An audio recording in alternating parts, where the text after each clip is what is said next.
نشست کے پچھلے دو حصوں میں نے عالم اسلام کے علمی اور سائنسی زوال کی جو دو بڑی وجوہات تھیں ان کو مختصراً آپ لوگوں کی خدمت میں پیش کیا، اور اب اس تیسرے حصے میں اس تیسری بڑی وجہ کی طرف جاؤں گا جو اسلام کی سائنسی اور علمی زوال کی بڑی وجہ بنی۔ اور یہ بڑی وجہ جو ہے یہ کولونائزیشن کا دور تھا، وہ دور جب یورپی اقوام نے دوسرے ممالک اور دوسری اقوام کو اپنا غلام بنانا شروع کیا اور ان کو اپنی کالونیز بنا کے ان پہ حکومت کی۔ تو پچھلی جیسا کہ نشست میں نے بتایا کہ اسپین فال جو تھا وہ یورپ کے لیے ایک بہار ثابت ہوا علم کے حوالے سے کہ سارا کا سارا مسلمانوں کا علمی ورثہ جو اسپین کی لائبریریوں میں موجود تھا وہ یورپ منتقل ہوا، اس کے تراجم ہوئے، اور اس کے بعد یورپ جو ہے وہ علمی ترقی کی منازل جو ہے وہ طے کرنا شروع ہو گیا۔ اس کے برعکس مسلمان جو ہیں وہاں سے زوال پذیر ہونا شروع ہو گئے۔ اب یہ جو سارا دور تھا جو یورپ کا لائٹ ایرا کہلاتا ہے، روشنی علم کے حوالے سے روشنی کا دور کہلاتا ہے، اس دوران جتنی تحقیقات ہوئیں، جتنی ایجادات ہوئیں، ان تمام تحقیقات اور ایجادات کا سہرا ایک طرف سے مسلمانوں کو جاتا ہے کہ اس کی بنیاد مسلمانوں نے رکھی۔ اب جب یورپ جو ہے وہ ان علمی تحقیقات اور سائنسی تجربات اور سائنسی ایجادات کے سہارے طاقتور ہو گیا، اس نے دنیا میں برتری حاصل کر لی، تو یورپی اقوام نے دوسرے ممالک اور دوسری اقوام پہ حملے شروع کیے اور ان کو اپنا غلام بنانا شروع کر دیا۔ تاریخ میں اس دور کو کولونائزیشن کا دور کہا جاتا ہے، جو کہ 17ویں، 18ویں اور 19ویں صدیوں پر مشتمل ہے، جس میں مختلف یورپی ممالک نے مختلف دوسری اقوام جو کہ ہر لحاظ سے پست تھیں، علمی لحاظ سے، عسکری لحاظ سے، ان کو فتح کیا اور ان پہ حکومتیں کی اور ان کے ممالک واپس میں تقسیم کر کے ان کے وسائل سے فائدہ اٹھایا۔ تو اس کی اگر آپ مثال لیں ہندوستان کے اندر، تو انگریزوں نے ہندوستان پہ کم و بیش 100 سال یا 150 سال جو ہے وہ حکومت کی، وہ تجارت کی غرض سے آئے اور یہاں پہ قابض ہو گئے۔ اب یہاں پہ انگریزوں نے صرف تجارتی فوائد حاصل نہیں کیے، صرف عسکری فوائد حاصل نہیں کیے، حکومتی فوائد حاصل نہیں کیے، انہوں نے علمی فوائد بھی حاصل کیے۔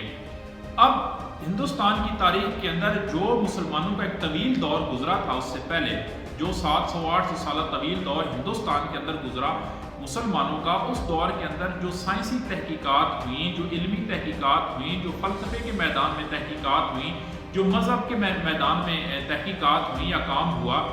اس تمام تر علمی ورثے کو ہندوستان سے یورپ کی لائبریریوں میں منتقل کر دیا گیا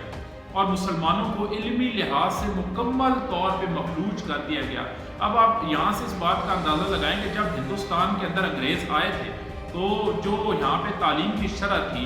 وہ 90% سے زیادہ تھی، اور جب وہ چھوڑ کے گئے تو مسلمانوں کی اکثریت جو تھی وہ ان پڑھ تھی۔ تو اس دور کے اندر انہوں نے مسلمانوں کو علمی طور پہ وہ نقصان پہنچایا جس کی تلافی آج تک ممکن نہیں ہو سکی۔ تو یہاں کا سارا علمی ورثہ جو ہے وہ یورپ منتقل کیا گیا اور اس تمام علمی ورثے کے تراجم ہوئے۔ اب یہ ایک بات انٹرسٹنگ میں آپ لوگوں کو بتاتا چلوں کہ آپ یورپ کے اندر مسلمانوں کی جو تصانیف ہے، بڑے بڑے اکابرین کی جو تصانیف ہیں، ان کے تراجم جو یورپی زبانوں میں کیے گئے، چاہے وہ انگلش میں کیے گئے، فرینچ میں کیے گئے، جرمن میں کیے گئے یا کسی اور زبان میں کیے گا، اگر آپ ان کی تاریخ اٹھائیں، ان کو دیکھیں کہ یہ ترجمہ کس تاریخ میں، کس صدی میں اور کون سی تاریخ کو کیا گیا، تو آپ کو زیادہ تر تراجم جو ہیں وہ 16ویں، 17ویں اور 18ویں صدی کی ملیں گے۔ اور یہ سارا جو دور تھا یہ کولونائزیشن کا دور تھا، اور اس کولونائزیشن کے دور میں یا اس سے پہلے کے دور کی بات کریں تو اسپین فال کا دور آتا ہے۔ تو وہاں سے جو کتب منتقل ہوئی ان کے تراجم اس دور میں ہوئے۔ پھر کولونائزیشن کے دور میں مسلمان ممالک سے اور اسلامک کنٹریز سے جو بھی نالج یورپ منتقل ہوا اس کا ترجمہ کیا گیا، اس میں تحقیقات کی گئی اور مسلمانوں کی تاریخ تک کو مسلمانوں سے لے کر ان ممالک میں منتقل کیا گیا، اور وہاں پہ اس پہ ان کی ٹرانسلیشنز ہوئیں، ان پہ اب موجودہ دور میں ڈاکومنٹریز بنی اور فلمیں بنی، اور وہ سارا کا سارا کام یورپ میں کیا گیا۔ مسلمانوں کو ان کی تاریخ اور ان کی تہذیب تک سے جو ہے وہ مکمل طور پہ محروم کر دیا گیا۔ ہندوستان کی اگر ہم بات کریں تو ہندوستان کے اندر ہمیں یہ بتایا جاتا ہے کہ مسلمانوں نے یہاں پہ علمی حوالے سے کوئی کام نہیں کیا، کوئی خاطر خواہ انہوں نے علمی جو ہے اور سائنسی تحقیقات نہیں کی، اسی وجہ سے یورپی اقوام ہم سے آگے نکل گئی اور ہم آج جو ہے وہ ذلت و پستی میں جو ہے وہ سرگرداں ہیں۔ تو یہ ایسی بات نہیں ہے۔ اگر آپ اس دور کی باقی چیزوں کو چھوڑ دیں، جو کتب لکھی گئی، جو باقی چیزیں ہوئیں ان کو چھوڑ دیں، صرف آپ فن تعمیر کو سامنے رکھ لیں جو مغل دور میں ہوا یا اس سے پہلے ہوا، تو اس فن تعمیر میں آپ کو انجینئرنگ کے کمالات نظر آتے ہیں، اور حیرت انگیز جو ہے وہ ریاضی علم ریاضی کے فارمولے اور علم ریاضی کی جو اشکال ہیں وہ آپ کو ان تعمیرات کے اندر نظر آتی ہیں. جیسے کہ فار ایگزامپل اگر ہم تاج محل کی بات کریں جسے ونڈر آف دی ورلڈ آج کہا جاتا ہے، تو اس کی اگر آپ ساخت پہ اس میں جو انجینئرنگ کے کمالات دکھائے گئے ان کو سامنے رکھیں تو کیسے ممکن ہے کہ وہ حکمران جو جنہوں نے سائنسی حوالے سے کچھ نہیں کیا، جنہیں علم سے کوئی شغف نہیں تھا، جو علمی تحقیقات میں کوئی مہارت نہیں رکھتے تھے، تو یہ کیسے ممکن تھا کہ انہوں نے ایسی تخلیقات کی جو ریاضی اور انجینئرنگ کا کمال تھی، اور جن پہ آج بھی یورپ تحقیقات کر رہا ہے کہ یہ تمام جو قلعے تعمیر کیے گئے، جو مساجد تعمیر کی گئیں، جو تاج محل جیسی عمارتیں تعمیر کی گئیں، ان میں پتھر کس انداز سے لگایا گیا، کس انداز سے میتھمیٹیکل اینگلز کا خیال رکھا گیا، اور کس طریقے سے ان کی تعمیر پہ اتنی باریکی سے توجہ دی گئی کہ ذرا برابر بھی نقص جو ہے وہ کہیں نظر نہیں آتا. تو یہ تمام شواہدات ہمیں اس طرف اشارہ کرتے ہیں کہ ان حکمرانوں نے صرف اور صرف حکومت نہیں کی، صرف اور صرف جنگی فتوحات نہیں کی، اس کے ساتھ ساتھ انہوں نے علمی اور تعلیمی میدان میں بھی کئی حیرت انگیز چیزیں جو ہیں وہ یہاں پہ پھیلائیں، یہاں پہ بتائیں اور لوگوں کو علمی میدان میں آگے بڑھایا. اب مسلمانوں کو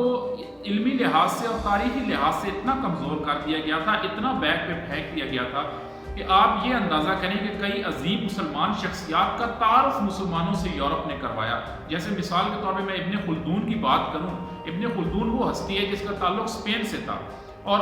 وہ دو اہم سبجیکٹس جس میں ایک سوشیالوجی عمرانیات کا سبجیکٹ ہے اور دوسرا تاریخ کا سبجیکٹ ہے، اس کا بانی ابن خلدون کو کہا جاتا ہے. اور ابن خلدون سے کئی صدیاں مسلمان دنیا مکمل طور پہ ناواقف رہی کہ یہ شخصیت کون تھی. ابن خلدون کا سارا علمی ورثہ جو اس دور میں لکھا گیا وہ یورپ منتقل ہو چکا تھا. یورپ میں جب اس علمی ورثے کی ٹرانسلیشنز ہوئیں، ان کو پڑھا گیا، اس کو بتایا گیا، اور جب یہ ساری تحقیقات دنیا کے سامنے آئیں تو یورپ نے بتایا کہ مسلمانوں میں ایک شخصیت ابن خلدون کی گزری ہے جس نے عمرانیات، سوشیالوجی اور ہسٹری، تاریخ کے علم کی بنیاد رکھی اور اس کو ان دو سبجیکٹس کو بنیادیں فراہم کی. مقدمہ ابن خلدون جو ہے وہ آج علم تاریخ پہ اور سوشیالوجی پہ اتھینٹک سمجھا جاتا ہے، اور اس کے بغیر یہ دونوں سبجیکٹس چل ہی نہیں سکتے. تو یہ آپ اندازہ لگائیں کہ مسلمانوں کے ساتھ ان تین بڑے واقعات نے کیا کیا اور انہیں علمی لحاظ سے کہاں پہنچا دیا.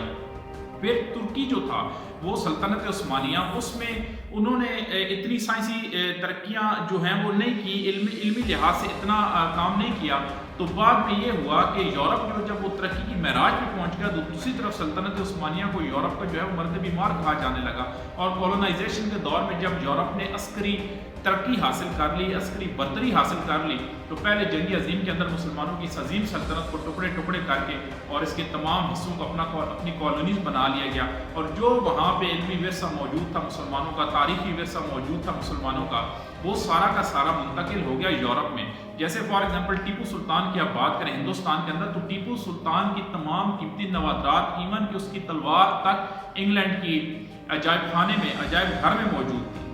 اور یہ سارا کا سارا جو مسلمانوں کا تاریخی ورثہ، جو ان کی اسلاف کی یادگاریں تھیں، وہ یہاں پہ ہونا چاہیے تھا، وہ سارا کا سارا یورپ منتقل کر دیا گیا. ہندوستان سے کوہ نور، ہیرا تک جو ہے وہ یورپ منتقل کر دیا گیا. تو یہ تمام بڑی بڑی وجوہات تھیں مسلمانوں کی علمی تنزلی کی اور یورپ کے علمی عروج کی. یہ ریزنز تھیں جو میں نے مختصراً اس ویڈیو میں بیان کی ہیں. تو انشاءاللہ اس ٹاپک کے اوپر میں مزید ڈیٹیل سے کام کروں گا اور آپ لوگوں کو مسلمان سائنسدانوں سے تعارف کرواؤں گا جنہوں نے بڑی بڑی ایجادات کی اور وہ آج بھی اس تاریخی ورثے میں لکھی ہوئی ہیں ان کے نام کے ساتھ، اور وہ مسلمانوں کا گولڈن ایرا تھا. اس کے بعد یورپ نے ان تحقیقات کو آگے بڑھایا تو انہوں نے ان بنیادوں کو غائب کر دیا جو مسلمان سائنسدانوں نے یا تحقیقدانوں نے رکھی تھی، اور ان تمام ایجادات کو اپنے نام منتقل کروا لیا. اور آج ہم ان تمام ایجادات کو یورپی سائنٹسٹ کے نام سے جانتے ہیں اور مسلمان سائنسدانوں کا اس میں کہیں